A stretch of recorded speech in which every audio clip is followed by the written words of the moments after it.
തിരുവനന്തപുരം വെള്ളറട കിളിയൂരിൽ മകൻ അച്ഛനെ കൊലപ്പെടുത്തിയ കേസിൽ നിർണായക വെളിപ്പെടുത്തൽ. കഴിഞ്ഞ 7 വർഷത്തിലധികമായി മകൻ പ്രജിനെ ഭയന്നാണ് ജീവിച്ചതെന്ന് അമ്മ സുഷമ റിപ്പോർട്ടറിനോട് പറഞ്ഞു. കൊച്ചിയിൽ നിന്ന് സിനിമാ പഠനം കഴിഞ്ഞെത്തിയ ശേഷമാണ് മകനിൽ മാറ്റങ്ങൾ കണ്ടു തുടങ്ങിയതെന്നും സുഷമ പറയുന്നു. കൊലപാതകത്തിൽ ദുർമന്ത്രവാദ ബന്ധവും പോലീസ് സംശയിക്കുന്നുണ്ട്.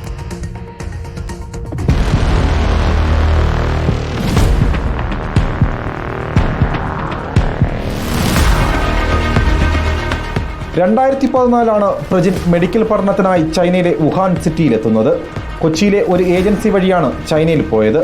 എന്നാൽ കോവിഡ് കാലത്ത് പഠനം പൂർത്തിയാക്കാൻ കഴിയാതെ പ്രജിൻ നാട്ടിലേക്ക് മടങ്ങി.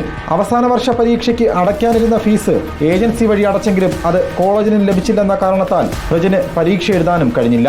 ഏജൻസിക്കെതിരെ DGPക്കും SP-ക്കും അടക്കമുള്ള ഉന്നത ഉദ്യോഗസ്ഥർക്ക് പ്രജിൻ പരാതിയും നൽകിയിരുന്നു.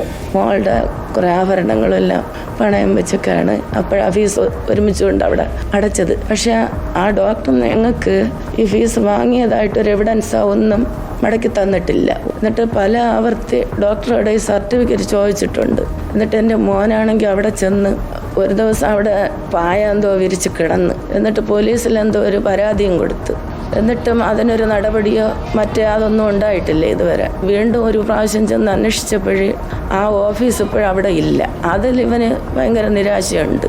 അത് ഡാഡിയാണ് അവിടെ ഫീസ് അടച്ചത്, അത് മുഖാന്തരമായിരിക്കും അവന് സർട്ടിഫിക്കറ്റ് കിട്ടാത്തത് എന്നുള്ള ഒരു ഭയങ്കര അവനുണ്ട്.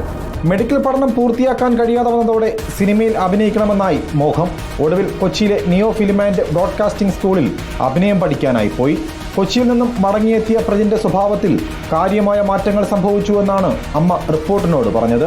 അവൻ്റെ അതുവരെ ഞങ്ങളെ കൂടെ ചർച്ചിലെല്ലാം വരും, പ്രാർത്ഥനയിലും പ്രസംഗിക്കും, നന്നായിട്ട് പാടും.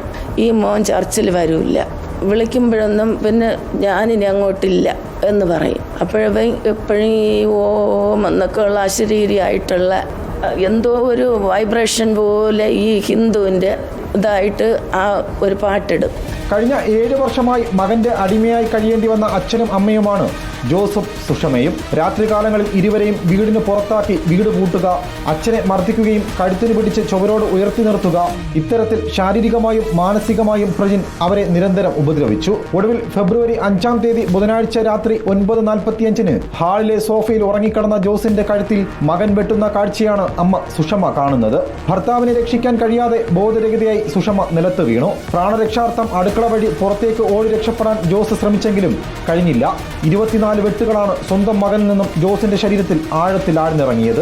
ഒടുവിൽ കഴുത്ത് മുറിച്ച് കൊലപ്പെടുത്തിയ ശേഷം പ്രജിൻ വെള്ളറട പോലീസിന് മുന്നിൽ കീഴടങ്ങുകയായിരുന്നു.